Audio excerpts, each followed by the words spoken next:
Chapter 18 of Allan and the Holy Flower. This recording is in the public domain. Allan and the Holy Flower by H. Rider Haggard. Chapter 18. Fate Stabs. We went back to the others, whom we found crouched on the ground among the coffins, looking distinctly depressed. No wonder. Night was closing in, the thunder was beginning to growl and echo through the forest, and rain to fall in big drops. In short, although Stephen remarked that every cloud has a silver lining, a proverb which, as I told him, I seemed to have heard before, in no sense could the outlook be considered bright. "Well, Allan, what have you arranged?" asked Brother John with a faint attempt at cheerfulness as he let go of his wife's hand. In those days he always seemed to be holding his wife's hand. "Oh," I answered, "I am going to get the canoe so that we can all row over comfortably." They stared at me, and Miss Hope, who was seated by Stephen, asked in her usual biblical language, "Have you the wings of a dove that you fly, O Mr. Allan?" "No," I answered, "but I have the fins of a fish, or something like them. I can swim." Now there arose a chorus of expostulation. "You shan't risk it," said Stephen. "I can swim as well as you, and I'm younger. I'll go. I want a bath." "That you will have, O Stephen," interrupted Miss Hope, as I thought in some alarm. "The latter rain from heaven will make you clean." By now it was pouring. "Yes, Stephen, you can swim," I said, "but you will forgive me for saying that you are not particularly deadly with a rifle, and clean shooting may be the essence of this business. Now listen to me, all of you. I am going. I hope that I shall succeed, but if I fail it does not so very much matter, for you will be no worse off than you were before. There are three pairs of you, John and his wife, Stephen and Miss Hope, Mavovo and Hans. If the odd man of the party comes to grief, you will have to choose a new captain, that is all. But while I lead, I mean to be obeyed." Then Mavovo, to whom Hans had been talking, spoke. "My father, Macumazana, is a brave man. If he lives he will have done his duty. If he dies he will have done his duty still better. And on the earth or in the underworld among the spirits of our fathers, his name shall be great for ever. Yes, his name shall be a song." When Brother John translated these words, which I thought fine, there was silence. "Now," I said, "come with me to the water's edge, all of you. You will be in less danger from the lightning where there are no tall trees. And while I am gone, do you ladies dress up Hans in that gorilla skin as best you can, lacing it on to him with some of that palm fibre string which we brought with us, and filling out the hollows and the head with leaves or reeds. I want him to be ready when I come back with the canoe." Hans groaned audibly, but made no objection, and we started with our impedimenta down to the edge of the estuary, where we hid behind a clump of mangrove bushes and tall feathery reeds. Then I took off some of my clothes, stripping in fact to my flannel shirt and the cotton pants I wore, both of which were grey in colour and therefore almost invisible at night. Now I was ready, and Hans handed me the little rifle. "It is at full cock, Baas, with the catch on," he said, "and carefully loaded. Also I have wrapped the lining of my hat, which is very full of grease, for the hair makes grease especially in hot weather, Baas, round the lock to keep away the wet from the cap and powder. It is not tied, Baas, only twisted. Give the rifle a shake and it will fall off."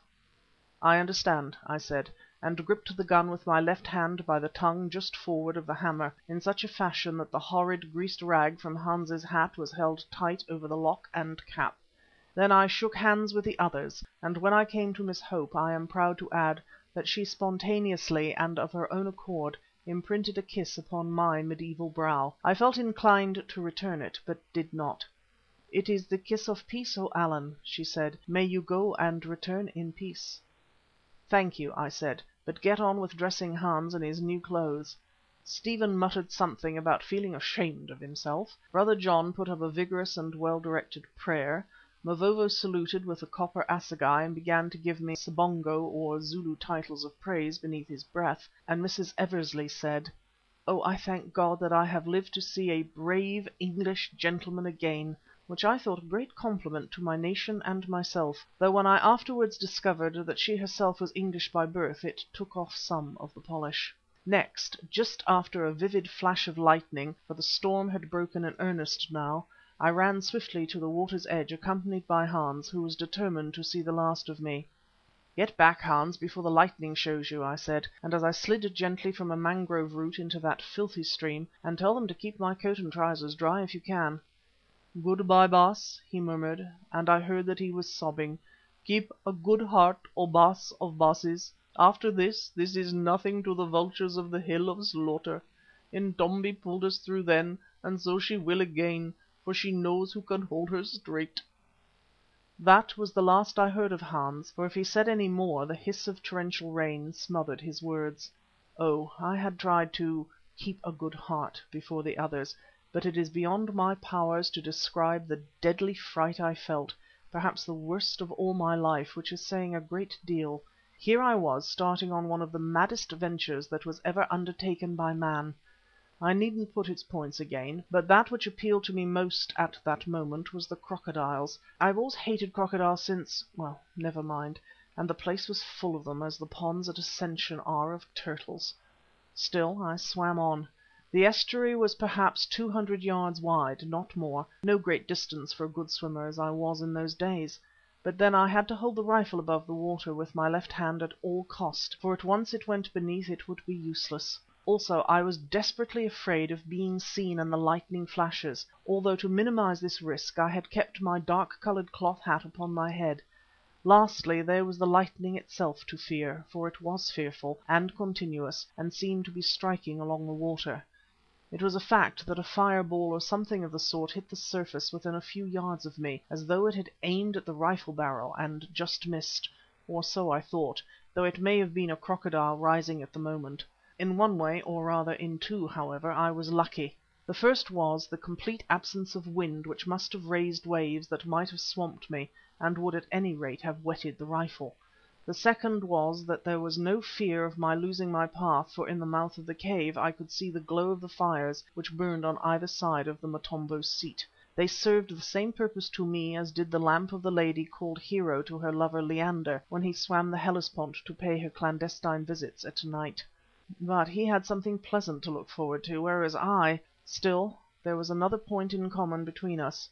Hero, if I remember right, was a priestess of the Greek goddess of love, whereas the party who waited me was also in a religious line of business. Only, as I firmly believe, he was a priest of the devil. I suppose that swim took me about a quarter of an hour, for I went slowly to save my strength, although the crocodiles suggested haste. But thank Heaven they never appeared to complicate matters. Now I was quite near the cave, and now I was beneath the overhanging roof and in the shallow water of the little bay that formed a harbour for the canoe. I stood upon my feet on the rock bottom, the water coming up to my breast, and peered about me, while I rested and worked my left arm, stiff with the upholding of the gun, to and fro. The fires had burnt somewhat low, and until my eyes were freed from the raindrops and grew accustomed to the light of the place, I could not see clearly. I took the rag from round the lock of the rifle, wiped the wet off the barrel with it and let it fall. Then I loosed the catch, and by touching a certain mechanism made the rifle hair triggered. Now I looked again and began to make out things. There was the platform, and there, alas! on it sat the toad-like Motombo, but his back was to me. He was gazing not toward the water but down the cave. I hesitated for one fateful moment. Perhaps the priest was asleep. Perhaps I could get the canoe away without shooting. I did not like the job, moreover his head was held forward and invisible, and how was I to make certain of killing him with a shot in the back? Lastly, if possible, I wished to avoid firing because of the report. At that instant the Motombo wheeled round. Some instinct must have warned him of my presence, for the silence was grave-like, save for the soft splash of the rain without. As he turned the lightning blazed, and he saw me. "It is the white man," he muttered to himself in his hissing whisper, while I waited through the following darkness with the rifle at my shoulder. "The white man who shot me long, long ago, and again he has a gun. Oh, fate stabs, doubtless the god is dead, and I too must die." Then, as if some doubt struck him, he lifted the horn to summon help.